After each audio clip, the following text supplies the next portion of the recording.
Hello दोस्तों, स्वागत है आप सभी का आपके अपने YouTube channel result with Gautam sir पर। दोस्तों, जैसा कि आप लोग सभी लोग जानते हैं कि कल मैंने एक वीडियो क्लास आप सभी को सिलेबस यूपी स्पेशल का सिलेबस आपको डिस्कस किया था और उसके साथ में कुछ चीज़ें मैंने आपको बताई थी। तकनीकी खामी के चलते वो कुछ वीडियो अचानक से स्टॉप हो गई थी, उसके लिए माफ़ी चाहता हूँ।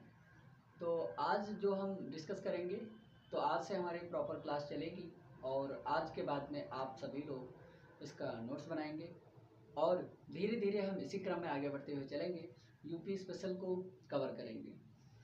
तो सबसे पहले मैं आप सभी को बता दूं, जितने लोग हमें सपोर्ट कर रहे हैं उन सभी का तहे दिल से धन्यवाद। और जितने लोग सपोर्ट कर रहे हैं, लाइक शेयर सब्सक्राइब करते रहें, दोस्तों के साथ में साझा करते रहें, हमें अच्छा लगता है।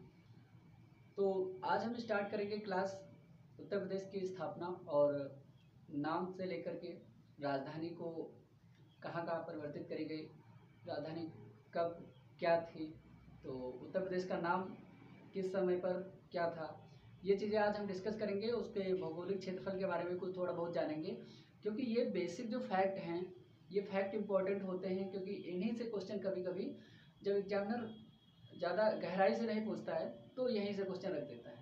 तो इसलिए ये इम्पोर्टेंट है, तो इनको ज़रूरी है ध्यान में रखते हुए चलेंगे। एक दो बार जब याद करेंगे, आप लोग देखेंगे, उसको रिवीजन करेंगे तो आसानी से याद हो जाएंगे। ये बहुत कठिन फैक्ट नहीं है।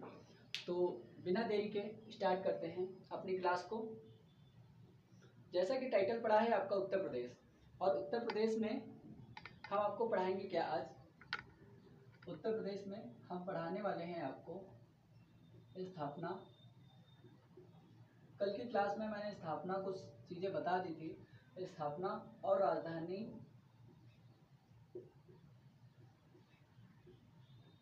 को लेकर, और जो उत्तर प्रदेश का है उसका नाम जो बार बार बदलता रहा है उत्तर प्रदेश का नाम, तो उसको नाम को लेकर के हमारा आज यहाँ पर चर्चा होगी।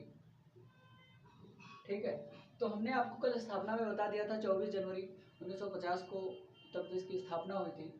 तो जल्दी जल्दी से यहाँ पर एक बार हम देख लेते हैं। स्थापना हो गई थी यहाँ पर यूपी की 24 जनवरी 1950 को। एक बार रिवाइज कर लीजिए, 24 जनवरी 1950 को स्थापना हुई थी। और एक चीज हम आपको बताए थे, जो राज्य का जो पुनर्गठन था, उत्तर प्रदेश राज्य का पुनर्गठन, हमारे साथ में आप लोग नोट करेंगे। राज्य का पुनर्गठन 1 नवंबर 1956 को हुआ था। 1 नवंबर 1956 को मैंने बताया था, कल ही आपको याद होगा। 1 नवंबर 1956 को हुआ था। एक चीज और मैंने आपको फैक्ट के रूप में बताई थी, राज्य का विभाजन कब हुआ था। राज्य का विभाजन, राज्य का विभाजन कब हुआ था। 9 नवंबर 2000 को। 2000 को वर्ष 2000 में 3 राज्य बने थे। बिहार से अलग होकर के झारखंड बना, मध्य प्रदेश से अलग होकर के छत्तीसगढ़ बना था। तभी उत्तराखंड उत्तर प्रदेश से अलग होकर के बना था, और उत्तराखंड बना था यहाँ पर यूके।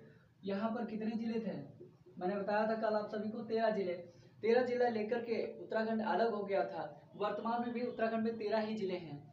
ठीक है, इतने बेसिक फैक्ट आप देख लीजिए। उत्तर प्रदेश चूंकि स्थापना दिवस कब मनाएगा, क्योंकि स्थापित ही हुआ था कब, 24 जनवरी को। तो उत्तर प्रदेश अपना स्थापना दिवस मनाता है 24 जनवरी को। इतने बेसिक फैक्ट आप लोग नोट करिए, जल्दी से जल्दी साथ साथ में नोट करते रहा करिए, क्योंकि हम इनको मिटाते हुए चलेंगे, ताकि आप सभी को ये ना लगे कि हाँ कि चीज़ें धीरे धीरे फ्लो में चलती रहें बस। तो हम इसको मिटा दें फिर। अब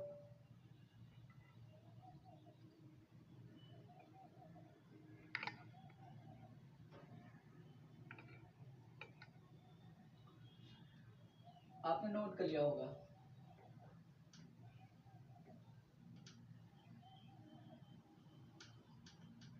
हम बात करते हैं उत्तर प्रदेश के नाम के बारे में।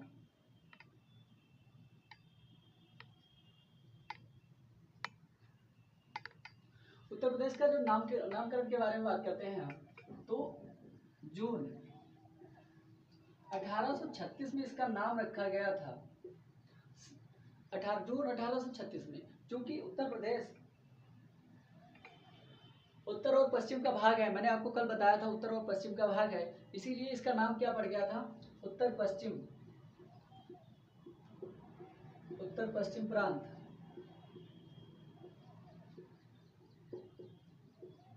उत्तर पश्चिम प्रांत पड़ गया था। स्टार्टिंग में इसका नाम यही था जून 1836 में। फिर इसके नाम को बदलने के लिए कब मतलब प्रस्ताव पारित हुआ, कब, फरवरी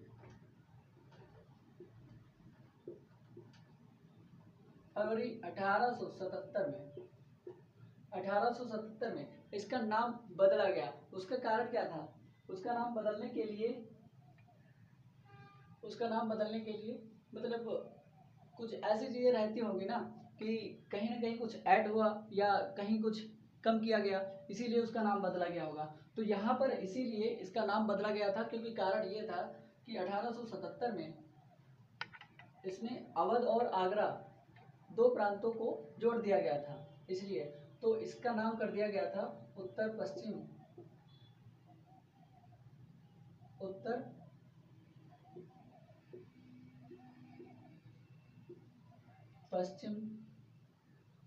आगरा एवं अवध।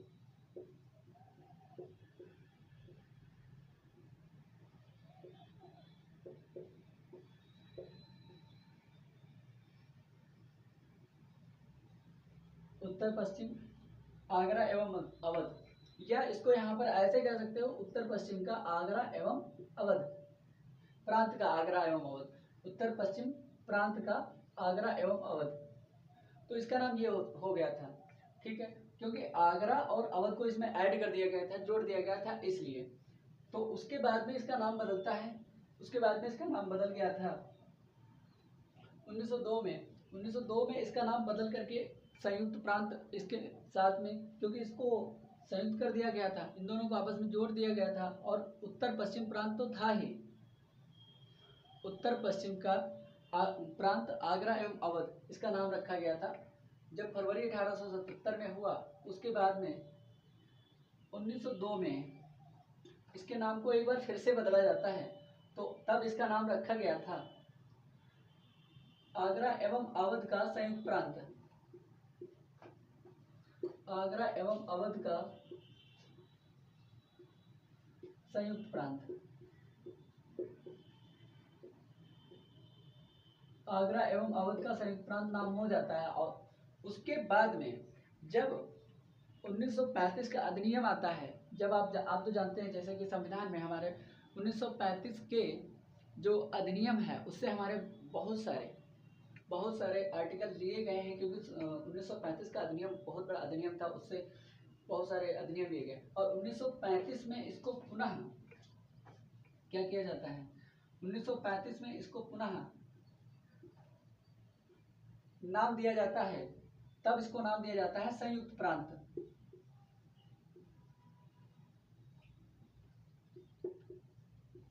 इसको संयुक्त प्रांत नाम दे दिया जाता है 1935 में। 1935 में संयुक्त प्रांत नाम देने के बाद में, उसके बाद में 24 जनवरी 1950 को जब इसका नाम दिया जाता है, जब इसकी स्थापना होती है, तो इसको उत्तर प्रदेश नाम दे दिया जाता है, क्योंकि ये उत्तरी भाग है, तो इसका नाम दे दिया जाता है कब, 24 जनवरी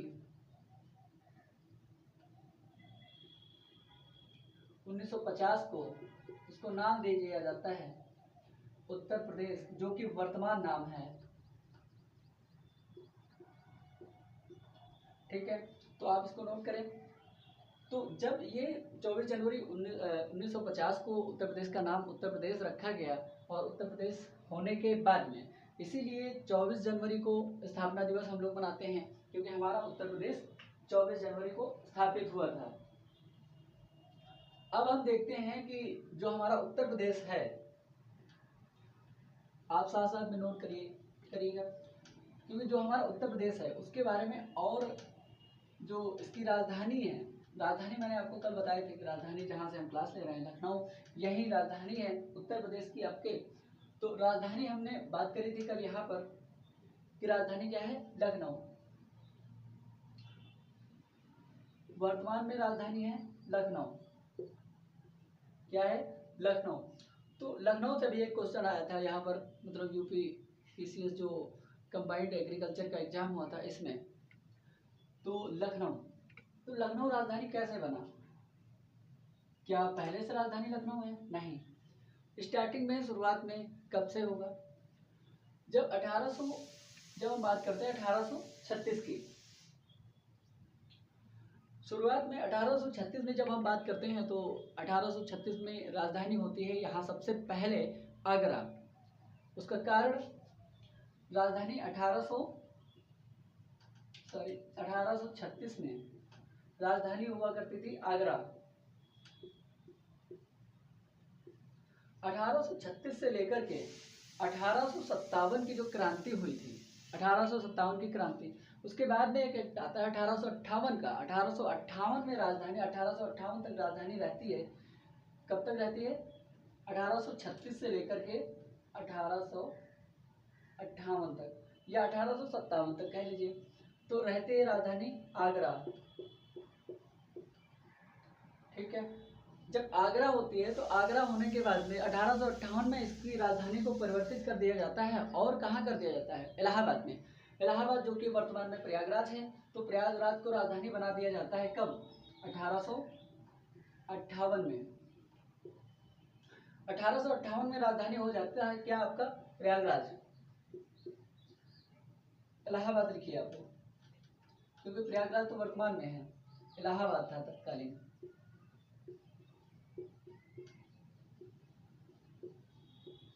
आप लोग प्रयागराज लिख लीजिए, ब्रैकेट में प्रयागराज लिख लीजिए। ठीक है, तो 1858 में जब राजधानी इसको बना दिया जाता है इलाहाबाद को, तो 1858 से लेकर के कब तक रहती है? तो 1921 में जब राजधानी आंशिक रूप से लखनऊ को बनाया जाता है, तो वहां से राजधानी हटा ली जाती है इलाहाबाद से। और उसके बाद में हुआ क्या? 1921 तक राजधानी कब तक रहेगी? 1921 तक रहेगी। 1921 तक इलाहाबाद राजधानी रहता है। और उसके बाद में लखनऊ को आंशिक राजधानी बना दिया जाता है। वो इसलिए क्योंकि जब वहाँ से चीज़ें धीरे धीरे सेटल हो रही थी लखनऊ की ओर, तो अभी आप देखते होंगे कि जो हाई कोर्ट है, उत्तर प्रदेश का हाई कोर्ट अभी इलाहाबाद में ही है। 1866 में high court, Allahabad high court की स्थापना हुई थी। और उसके बाद में आगरा में हुआ था, मतलब स्थापना उसकी आगरा में हुई थी, उसको ट्रांसफर कर दिया गया था। फिर उसके बाद में वर्तमान में हाई कोर्ट उत्तर प्रदेश का कहाँ है? आपका प्रयागराज में है। ठीक है, तो 1921 में, कब? वर्ष 1921 में, वर्ष 1921 से लेकर के 1937 अगर इतिहास आपने पढ़ा है सही से, तो 1937 के इलेक्शन हुए थे।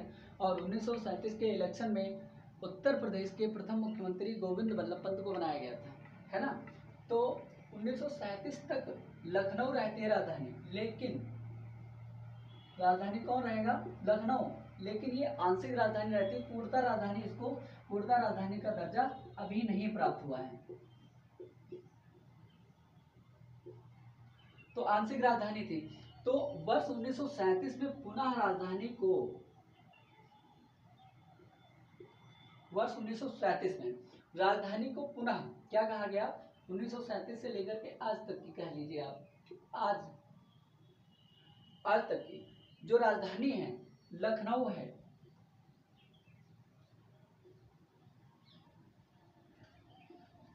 लखनऊ राजधानी है।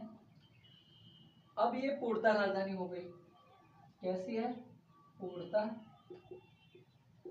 आंशिक राजधानी और पूर्णतः राजधानी में क्या अंतर है? आंशिक राजधानी में कुछ चीजें होती हैं, यहाँ पर पूरी व्यवस्था नहीं हो पाती है, इसलिए वहाँ पर सारे के सारे वर्क नहीं हो पाते हैं, इसलिए आंशिक रूप से राजधानी घोषित कर दिया जाता है। उसके बाद में जो प्रॉपर वर्क होने लगता है, जो सारी चीजें होने लगती हैं, तो हम पूर्णतः राजधानी उसको बना देते हैं या बता देते हैं, या पूर्ण कर देते हैं। आंशिक मतलब थोड़ा सा, तो आप इसको देख लेंगे।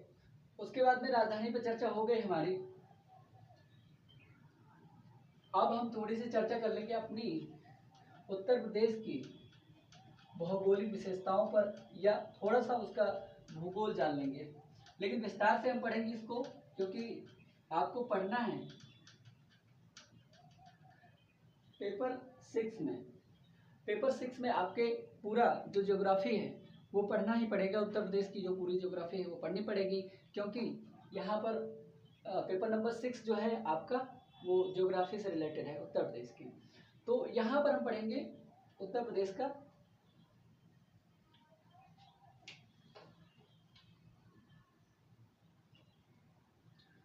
अब देख लेते हैं उत्तर प्रदेश का की भौगोलिक विशेषताएं देख लेते हैं।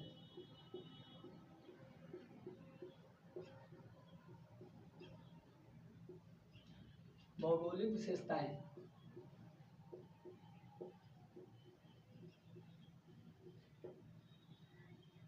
ठीक है। अब आप इसको देखेंगे भौगोलिक विशेषताओं में हमें क्या देखना चाहिए कि उत्तर प्रदेश की अवस्थिति कहाँ पर है। मैंने आपको कल बताया भी था कि मतलब अवस्थिति कैसी है। वर्ल्ड का मैप थोड़ा सा मैंने बताया था आपको, ऐसे करके बनाया था। ये बना करके, जैसे मान लिया ये ग्लोब है, ग्लोब पर ये हो गई 0 डिग्री रेखा, जिसको भूमध्य रेखा, इक्वेटर ये सब कहते हैं ना, भूमध्य रेखा या विषुवत रेखा जिसको कहते हैं, ये हो गई इक्वेटर, ये 0 डिग्री होती है। इक्वेटर के बाद इक्वेटर के उत्तरी हिस्से पर, उत्तरी भाग में, और ये हो गई आपकी 0 डिग्री देशांतर, ठीक है। तो 0 डिग्री देशांतर इसलिए है क्योंकि यहाँ से ग्रीनविच लंदन से मतलब एक रेखा, काल्पनिक रेखा है, ये कोई सीधी रेखा पृथ्वी पर नहीं खींची गई है कि चलो मतलब लाइन खींची गई हो, लाइन नहीं है, काल्पनिक रेखा ये खींची गई है, ये मतलब दिखाई नहीं देती है, मैप पर बनाई जाती है, ठीक है। तो ये काल्पनिक रेखा है, ये 0 डिग्री है और ये 0 डिग्री है। ये जो देशांतर रेखा है 0 डिग्री देशांतर रेखा, ठीक है। तो इस रेखा के अगर आप इधर से देखेंगे हमारे दाएं से, तो हमारे दाएं ओर है, किधर है, पूर्व में है, पूर्व में। ये क्या है, पश्चिम है, ये क्या है, पूर्व है। इसको आप समझिएगा, ये है पूर्व, ये है पश्चिम, ठीक है।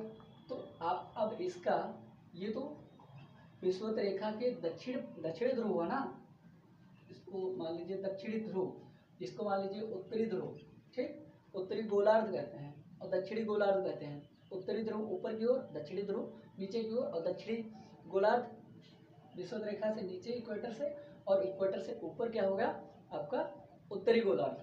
तो भारत पूर्णतः उत्तरी गोलार्ध में अवस्थित है। भारत की स्थिति कैसे, पूर्णतः उत्तरी गोलार्ध में, क्योंकि विषुवत रेखा से पूरा मतलब पूर्ण से ऊपर उत्तरी भाग में अवस्थित है। अब कहते हैं ये जो 0 डिग्री देशांतर है, 0 डिग्री देशांतर के पूर्व में अवस्थित है। तो भारत की अवस्थिति क्या आप कहेंगे, भारत की अवस्थिति क्या है, दक्षिण में तो है नहीं, पूर्व में है, और पूर्व में किधर है, अगर हम यहाँ से देखेंगे दोनों एक आपस में एक जगह यहाँ पर काटते हैं तो ठीक ऐसे है, ठीक है। तो जब आप इसकी अवस्थिति का पता लगा लेंगे तो यहाँ पर है भारत, ना तो पूर्णतः पश्चिम में है ना तो पूर्णतः पूर्व में है, तो ये पूर्वोत्तर की ओर है। लेकिन एशिया में भारत को साउथ एशिया में मतलब गिना जाता है क्योंकि वो महाद्वीपीय हिसाब से है। क्योंकि यहाँ पर जब आप देखेंगे, क्योंकि ये इक्वेटर के हिसाब से है, तो इक्वेटर में उत्तरी गोलार्ध में पूर्णतः पूर्वोत्तर नहीं कह सकते हैं, बहुत ज़्यादा उत्तर में नहीं है, लेकिन जो अवस्थिति है वो काफ़ी आगे है। तो अब हम उत्तर प्रदेश की बात करते हैं, ठीक है।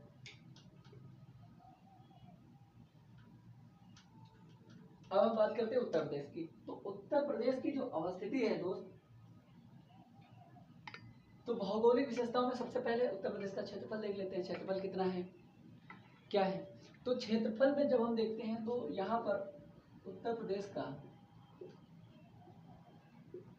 क्योंकि उत्तर प्रदेश यूपी स्पेशल हम लोग पढ़ रहे हैं, तो यहाँ पर है 2,40,928 वर्ग किलोमीटर है, ठीक है। उत्तर प्रदेश का क्षेत्रफल ये किलोमीटर में है। अगर मील में पूछ लिया गया तो आप कितना बताएंगे? कभी कभी जो उत्तर प्रदेश का जो क्षेत्रफल है माइल्स में पूछ लेता, मील में कितना है, तो यहाँ पर मील में लिख लीजिए कितने मील है, 93,023 मील, ठीक है, या 93,023 मील आप इसको कह सकते हैं, ठीक है। उसके बाद में उत्तर प्रदेश की अवस्थिति कैसे ज्ञात करेंगे? जैसे मान लिया कि उत्तर प्रदेश ये है आपका,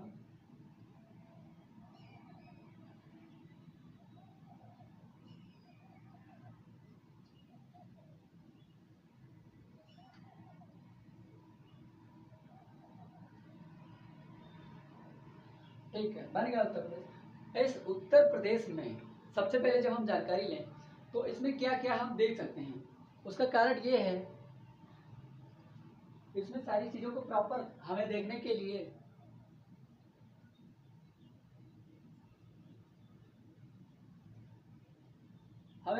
कि मतलब इसकी अक्षांश और देशांतर, अक्षांश और देशांतर आप लोग जानते होंगे, अगर आप नहीं जानते हैं तो हम आपको फिर से बता देते हैं। देखिए ये है आपका ग्लोब, ग्लोब पर जो मैंने ये देशांतर रेखा 0 डिग्री खींची थी, ये हो गई देशांतर, ये हो गई देशांतर आपकी, ये होती है देशांतर रेखाएं। जो मैंने इक्वेटर खींची थी 0 डिग्री भूमध्य रेखा विषुवत रेखा, ये वाली हैं जो अक्षांश रेखाएं हैं। पृथ्वी पर कुछ काल्पनिक रेखाएं खींची गई हैं जिनको देशांतर, अगर जो हॉरिजॉन्टल लाइंस हैं, ठीक है, और ये स्ट्रेट लाइंस हैं, तो इनको देशांतर रेखाएं और अक्षांश रेखाएं आप जानते होंगे। तो अक्षांश और देशांतर में उत्तर प्रदेश का अवस्थिति क्या है उसको देख लेंगे हम, इसको देख लेते हैं, क्योंकि ये क्वेश्चन बन सकता है कि उत्तर प्रदेश की अवस्थिति क्या है, अक्षांश और देशांतर में पूछा जा सकता है। अब हम देखते हैं,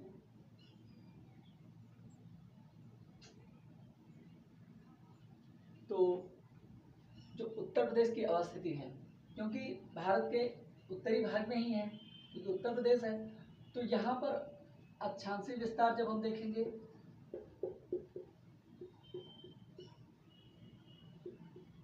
उत्तर प्रदेश का अक्षांशीय विस्तार एक हो जाएगा आपका देशांतरी विस्तार,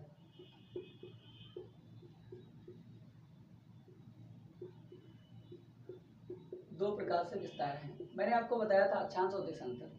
अक्षांश में जब हम देखते हैं उत्तर प्रदेश की अवस्थिति, अक्षांश में मतलब ऐसे, अक्षांश कैसे, अक्षांश रेखाओं मैंने ऐसे खींचा था, ठीक है, तो अक्षांश में अवस्थिति देखते हैं तो ये वाला भाग मिलेगा आपको, यहां से लेकर के ये शामली और ये बलिया। सबसे पश्चिमी जिला शामली, आपको ये क्वेश्चन आता है, ये क्वेश्चन पूछा जा चुका है, और सबसे पूर्वी जिला बलिया यहाँ पर मिल जाएगा, बिहार से बॉर्डर शेयर कर रहा है, ठीक है। सबसे उत्तरी जिला हिमाचल प्रदेश से सीमा साझा करेगा, ये सहारनपुर हो जाएगा। अभी ये सारी की सारी चीजें मैं आपको नोट करवा दूंगा, आपको अभी लिखने की जरूरत नहीं, आप समझिए पहले इसको। फिर सबसे दक्षिणी जिला ये सोनभद्र लटक रहा है नीचे की ओर, तो ये चीजें आपको याद रखनी है। तो ऐसे अब हम इसका विस्तार देखते हैं। तो उत्तर प्रदेश का जो अक्षांशीय विस्तार है 30 डिग्री,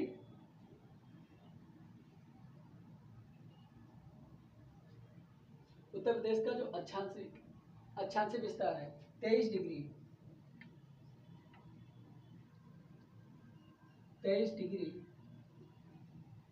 52 मिनट, ये मिनट का निशान है, इसको आप ऐसे लगाइएगा, ऐसे लगा लीजिए, ठीक है। 23 डिग्री 52 मिनट से लेकर के 30 डिग्री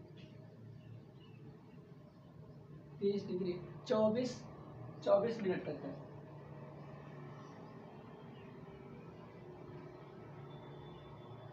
चौबीस मिनट उत्तरी अक्षांश है।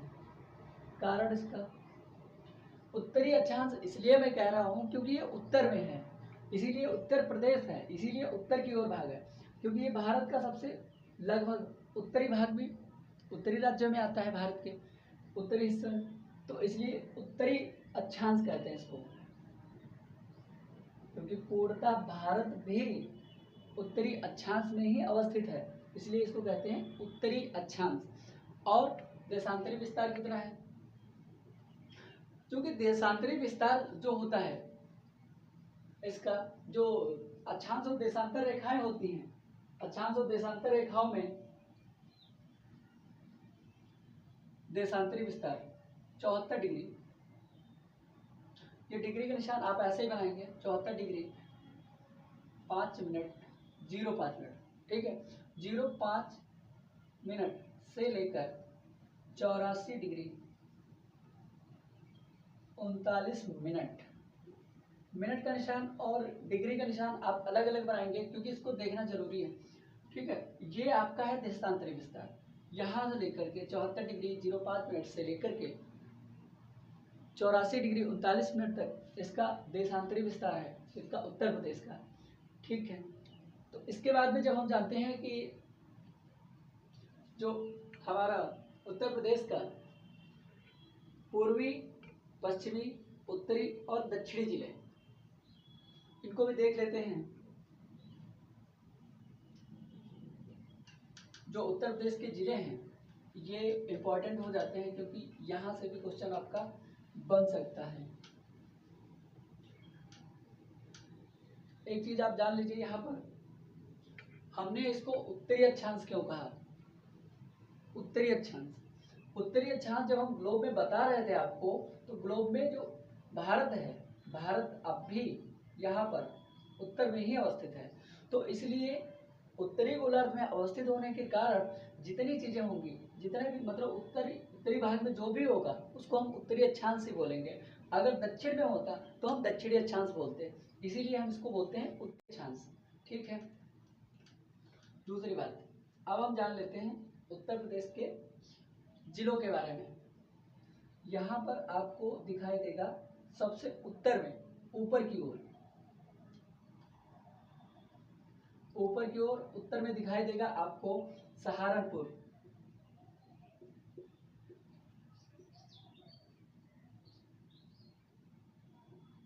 आपको यहाँ पर दिखाई देगा सहारनपुर, ठीक है, उत्तरी भाग में। और यहाँ पर दिखाई देगा आपको एक छोटा सा जिला, ये है शामली, ठीक है, सबसे उत्तरी जिला, प्रॉपर मैं लिखवा दूंगा आगे चल के, उत्तरी जिला, ये सबसे उत्तरी जिला, और ये शामली सबसे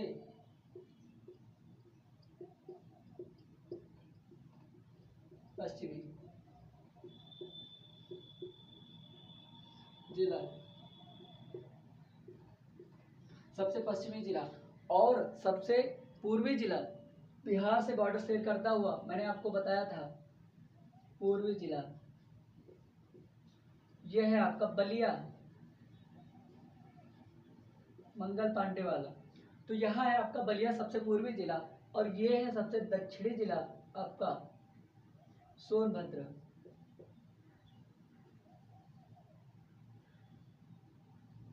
सोनभद्र, सोनभद्र सबसे दक्षिणी जिला है,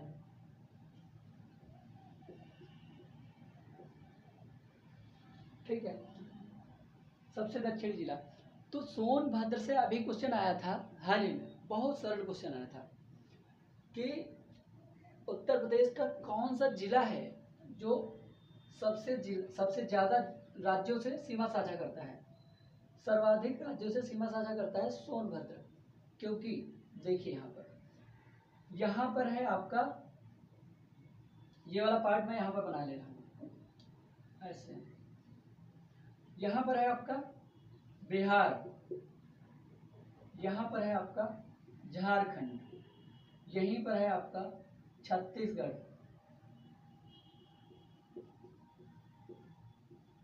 और यहाँ पर है आपका एमपी मतलब मध्य प्रदेश। 4 राज्यों से सीमा साझा करने वाला एकमात्र जिला उत्तर प्रदेश का, जो कि क्या है, सोनभद्र, इसको हम असेंबली कहते हैं अपनी भाषा में। आप भी कुछ कह सकते हैं, किसी को भी कुछ भी कोड कर सकते हैं आप भी। ये अपनी कॉपी तक सीमित रखिएगा, बाहर कहीं नहीं, क्योंकि ये सोनभद्र 4 राज्यों के साथ में सीमा साझा करता है और यहाँ पर उत्तर प्रदेश की जनजातियाँ भी पाई जाती हैं सबसे ज़्यादा। ठीक है, तो आज की क्लास को हम लोग चाहेंगे कि यहीं पर समाप्त करें, क्योंकि कल की क्लास हमारी प्रॉपर नहीं हो पाई थी, इसलिए मैंने सोचा कि आज आपका रिवीजन भी हो जाए और रिवीजन के साथ साथ में आपका मतलब दोबारा दोहरा कर दें, और रिवीजन होने के साथ साथ में आप लोग इसको पढ़ना है, समझना है अच्छे से, क्योंकि मैं जो बता रहा हूँ इसमें कोई बहुत कठिन चीज़ें नहीं हैं। देखिए, सबसे उत्तरी जिला जो है सहारनपुर, यहाँ पर हिमाचल प्रदेश है आपका, सीमा साझा करेंगे किससे? हिमाचल प्रदेश से। और सबसे पश्चिमी जिला शामली, ठीक, सबसे दक्षिणी जिला 4 राज्यों के साथ सीमा साझा कर रहा है, और ये तो बिहार के साथ में पूर्वी जिला सीमा साझा कर ही रहा है। ठीक है, बलिया। तो ये सारी की सारी चीज़ें आप लोग देखिए और इनको प्रॉपर नोट करिए। नोट करने के साथ साथ में आप आगे बढ़ते रहिए। जो मैं बताऊंगा अभी ये फैक्चुअल इंफॉर्मेशन है, आगे चलकर जो आपका अभी 6 से 7 दिन में ये आपका हिस्ट्री जो उत्तर प्रदेश एक दृष्टि में ये जो पार्ट है, जो टॉपिक है, ये समाप्त हो जाएगा। उसके बाद में चलेगा उत्तर प्रदेश का इतिहास, तो उसमें और ज़्यादा मजा आएगा। तो धीरे धीरे आगे बढ़ते रहिए, क्योंकि आगे बढ़ना जरूरी है। तो आगे बढ़ने के साथ साथ में हम लोग आगे चलते रहेंगे और हमें आप लोग आगे बढ़ाते रहें, लोगों के साथ में जोड़ते रहें। जब ज़्यादा लोगों को जोड़ेंगे, ज़्यादा लोगों को चीज़ें पहुँचेंगी, तो हमें और अच्छा लगेगा और आप लोगों को हम और अच्छी चीज़ें दे पाएंगे। क्योंकि उत्तर प्रदेश स्पेशल अभी हम सोच रहे थे कि ज़्यादा मोस्ट इम्पॉर्टेंट है, तो इसलिए हम ज़्यादा अभी उत्तर प्रदेश स्पेशल के ऊपर फोकस कर रहे हैं। उसका कारण यही है। अब आने वाले कुछ ही समय के बाद में 1 से 2 सप्ताह में अगली जो क्लास रहेंगी हम उनको भी दिया करेंगे आप सभी को, क्योंकि आप क्या चाहते हैं, नेक्स्ट सब्जेक्ट कौन सा होना चाहिए, हिस्ट्री, पॉलिटी, ज्योग्राफी या रीजनिंग या मैथ, मतलब जो भी आप लोग चाहते हैं वो आप इसमें कमेंट बॉक्स में लिख सकते हैं कि हाँ इसकी क्लास अब होनी चाहिए और ये हमें नहीं आता, आप मुझे सजेस्ट कर सकते हैं, उसकी व्यवस्था की जाएगी। History, polity, geography, economy, environment में किसी में से कोई भी सब्जेक्ट आप चाहेंगे वो मैं पढ़ाने के लिए तैयार हो जाऊंगा, पढ़ा दूंगा, कोई दिक्कत नहीं है। आप लोग देखते रहिए और क्लास को आगे बढ़ाते रहिए, लाइक शेयर और सब्सक्राइब करते रहिए। सभी का धन्यवाद, नमस्कार।